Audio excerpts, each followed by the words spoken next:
Assalamualaikum warahmatullahi wabarakatuh. Apa kabar anak-anak kelas 5 hari ini? Semoga kalian selalu dalam keadaan sehat dan tetap semangat untuk belajar walaupun masih via online. Anak-anak kelas 5 hari ini bertemu lagi ya dengan Bu Hikmah dalam pelajaran geografi. Hari ini kita akan belajar tentang sejarah, yaitu perjalanan masuknya Islam di Indonesia. Nanti akan ada 2 pertemuan ya berkaitan dengan materi perjalanan masuknya Islam di Indonesia. Nah, hari ini kita akan membahas dari sisi sejarah dan teori masuknya Islam di Indonesia. Anak-anakku sekalian, Indonesia dulu adalah Nusantara atau yang terdiri dari berbagai pulau, dari Aceh ya sampai Papua, dari Merauke hingga ujung Samudra Pasai di Aceh ya. Dan Indonesia hari ini mayoritas penduduknya adalah Muslim. Tentu saja keberadaan penduduk Indonesia yang mayoritas beragama Muslim ada upaya dari penyebaran agama Islam. Nah, mengapa hari ini kita memeluk agama Islam dan nenek moyang kita, mbah-mbah kita itu beragama Islam? Tentu kan mereka ada yang mengenalkan Islam sebelumnya. Nah, untuk itu hari ini kita akan melihat bagaimana perjalanan Islam yang berawal dari Arab, yaitu dari Madinah gitu, dari Mekah kemudian ke Madinah hingga sampai masuknya Islam ke Indonesia. Nah, berikut adalah peta jalur awal masuknya Islam ke Indonesia. Nah, ini adalah ada Samudra Hindia dan Samudra Pasifik. Ini lebih banyak di benua Asia. Nah, Indonesia itu berada di antara 2 benua dan di antara 2 samudra. Sedangkan Saudi Arabia saat ini atau dulu adalah Jazirah Arab itu ada di benua Asia gitu ya. Dan pada saat itu ada perjalanan dari orang-orang Muslim yang ada di Jazirah Arab yang ada di Asia menuju ke Asia Timur, yaitu ke China, ke India. Nah, di sana perjalanan yang dulu mereka tempuh itu adalah perjalanan melalui laut. Nah, ketika perjalanan itu melalui laut yang akan mereka seberangi, yang akan mereka berlayar di dalamnya itu adalah Samudra Hindia, dan sampai ke Samudra Pasifik itu harus melewati Indonesia. Nah, baik, kita akan mulai ya. Ini adalah petanya. Kita akan mulai sejarah singkat bagaimana masuknya Islam ke Indonesia. Setelah wafatnya Nabi Muhammad SAW pada tahun 632 Masehi, kepemimpinan Islam dipegang oleh para khalifah atau yang disebut dengan Khulafaur Rasyidin, yaitu Abu Bakar As-Siddiq, Umar bin Khattab, Utsman bin Affan, dan Ali bin Abi Thalib. Nah, di bawah kepemimpinan para khalifah, kemudian agama Islam mulai menyebar lebih luas lagi. Nah, hingga menjelang abad ke-8 saja pengaruh Islam telah menyebar ke seluruh Timur Tengah, ya, di daerah benua Asia ya, sebagian benua Asia, kemudian Afrika Utara dan Spanyol. Kemudian pada masa dinasti Umayyah, pengaruh Islam mulai berkembang hingga ke Nusantara. Ini sekitar mulai abad ke-13.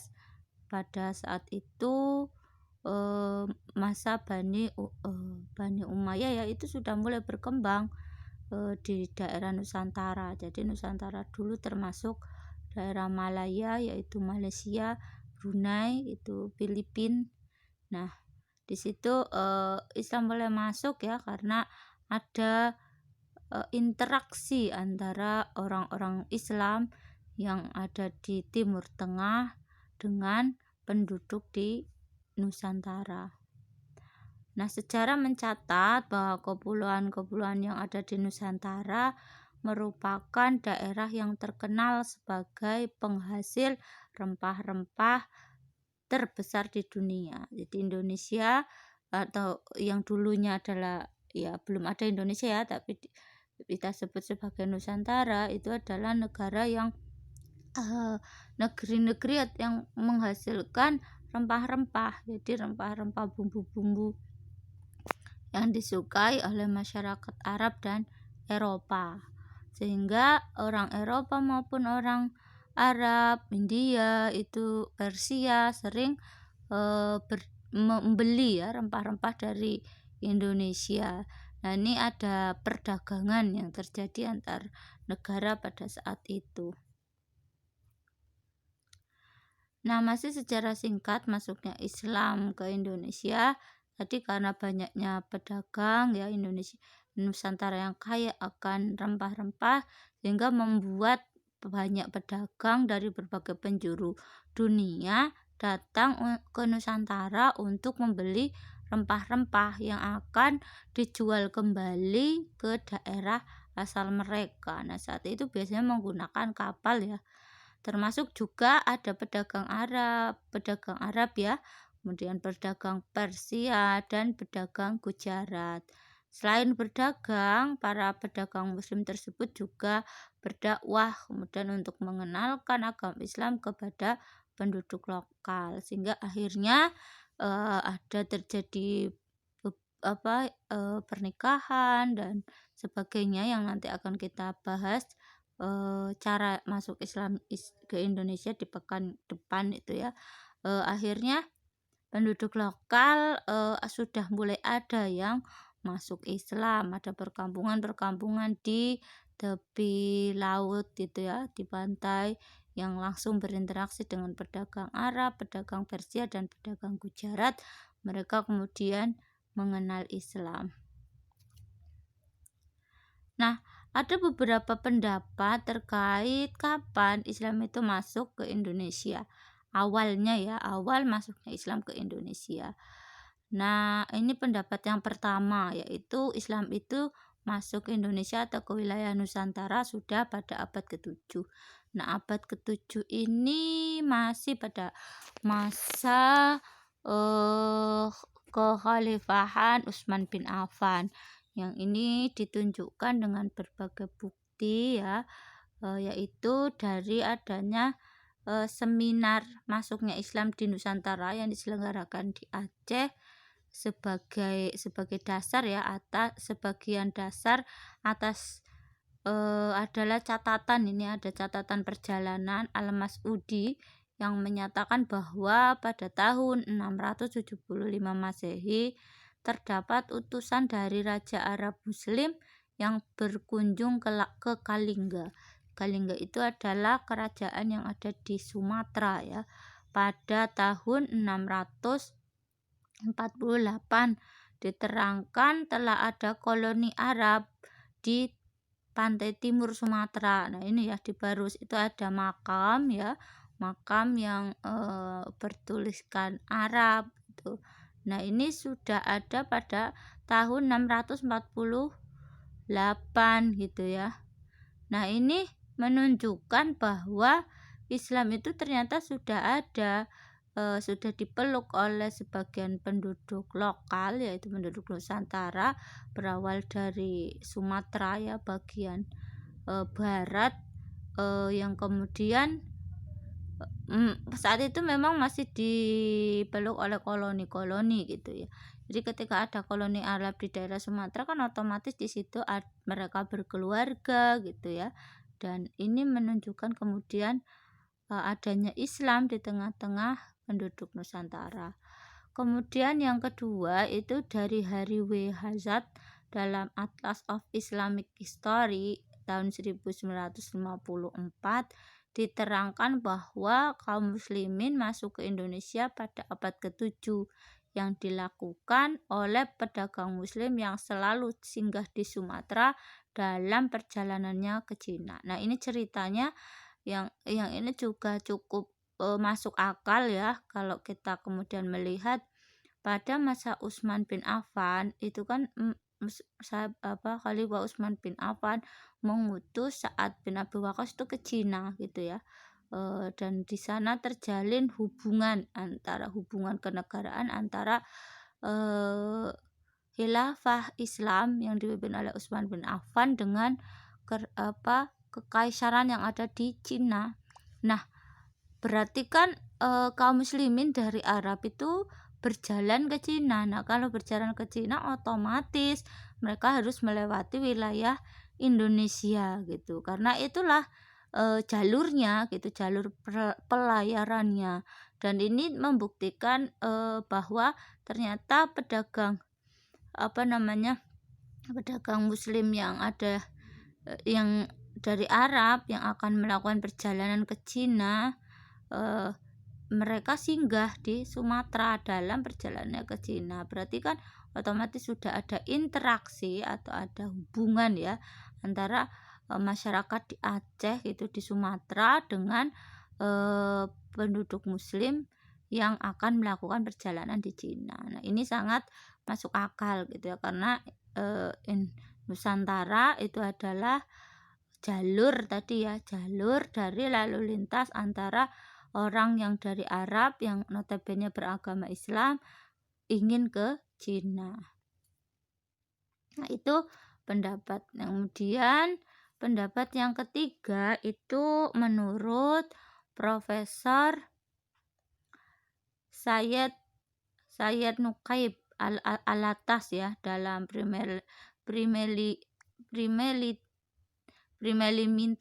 Statement on General Theory of Islamization of Malaya Indonesia Archipelago tahun 1968. Ini seorang ahli sejarah ya. Di dalamnya mengungkapkan bahwa kaum muslimin sudah ada di kepulauan Malaya Indonesia yang disebut Nusantara tadi pada abad ke-672 Masehi sudah ada ya. Nah, kemudian yang kelima itu ya, ini menurut sejarawan Profesor S. Muhammad Hussein Nainar dalam makalah ceramahnya yang berjudul Islam di India dan hubungannya dengan Indonesia, menyatakan bahwa beberapa sumber tertulis menerangkan kaum muslimin India pada tahun 687 sudah ada hubungannya dengan kaum muslimin di Indonesia. Artinya bukan di Indonesia waktu itu ya, Nusantara tentunya, karena Indonesia belum ada gitu. Nah, berarti kalau yang tadi ada yang mengatakan kaum muslimin ya yang dari Cina dari Arab mau ke Cina singgah di Indonesia, ini teorinya orang Arab yang mau ke India maupun orang muslim yang ada di India itu juga berhubungan dengan wilayah Nusantara. Itu sudah ada hubungannya sejak tahun 687. Nah, ini disebut sebagai abad ke-7 gitu ya. Maka ternyata sumber-sumber yang menyebutkan bahwa Islam telah masuk ke Indonesia pada abad ke-7 itu ternyata sangat banyak, walaupun saat itu masih terdapatnya adalah kaum muslimin secara individu, secara berkoloni, secara berkelompok ya. Jadi Islam masih dianut oleh penduduk gitu ya, secara berkelompok. Kemudian yang terakhir ini menurut B.P.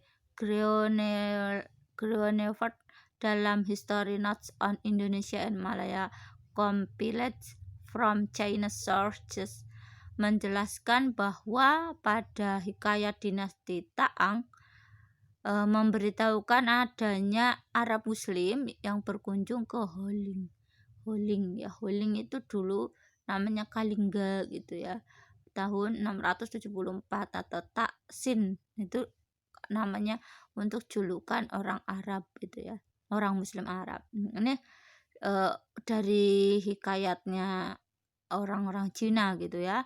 telah menjelaskan ada hubungan antara kaum muslimin Arab yang kemudian dia berkunjung ke kerajaan Kalingga yang ada di Sumatera. Nah, ini teori yang pertama bahwa Islam telah masuk ke Indonesia pada abad ke-7. Nah, kemudian yang kedua itu ada teori yang menyebutkan bahwa Islam masuk ke Indonesia pada abad ke-11. Nah, ini buktinya adalah hanya ada satu ya ini. Sumber satu-satunya adalah ditemukannya makam panjang ya, makam panjang di daerah Leran Manyar, Gresik, yaitu makam Fatimah bin Maimun dan rombongannya. Pada makam itu terdapat prasasti huruf Arab Riqah yang berangkakan tahun sekitar 1082 Masehi, abad ke-10, abad ke-11 ya, maaf. Nah, ini yang menunjukkan buktinya ada makam di Gresik gitu. Nah, kemudian yang ketiga itu adalah Islam masuk ke Indonesia pada abad ke-13. Nah, ini berdasarkan catatan perjalanan Marco Polo. Marco Polo itu pengeliling dunia ya, kayak yang terkenal, dia itu mengelilingi dunia, menyatakan bahwa ia menjumpai adanya Kesultanan Islam di Verlek.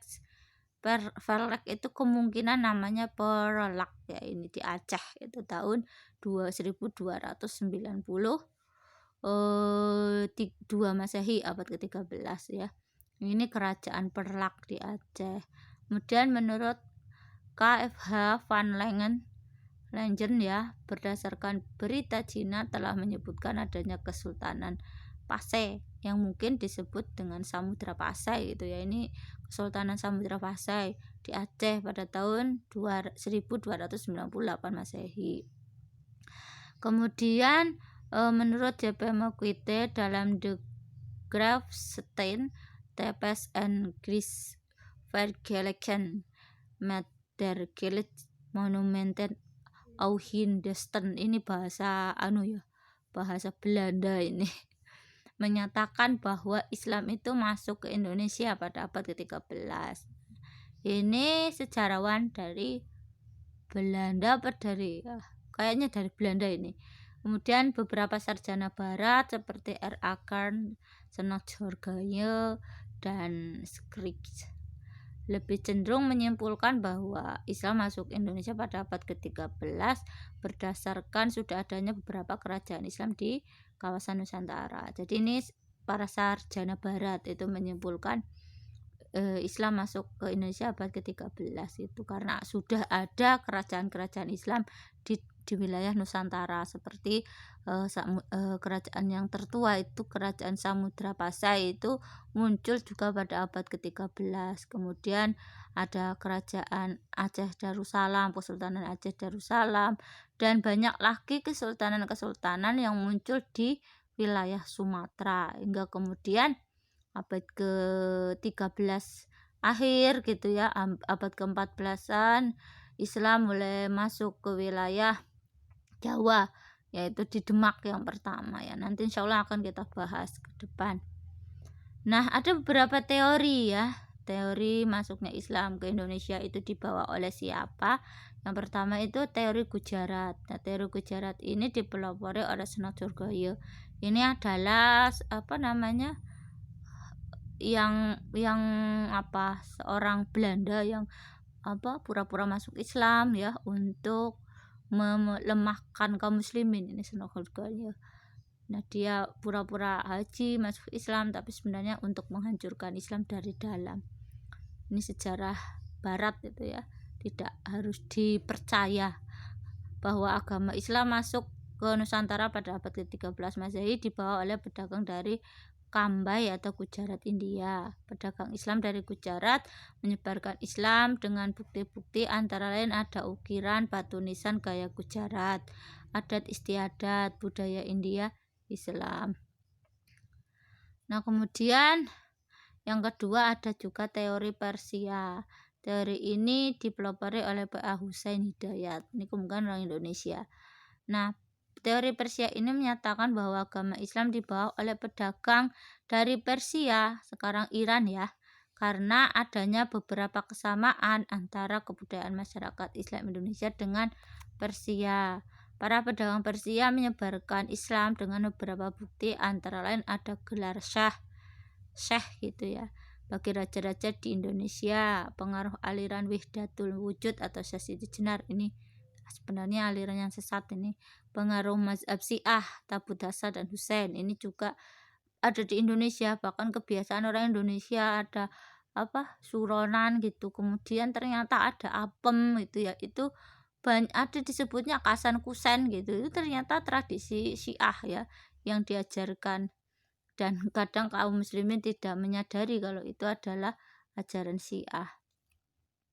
Nah, selanjutnya ini adalah teori Mekah. Ini teori yang paling kuat menurut Bu Hikmah.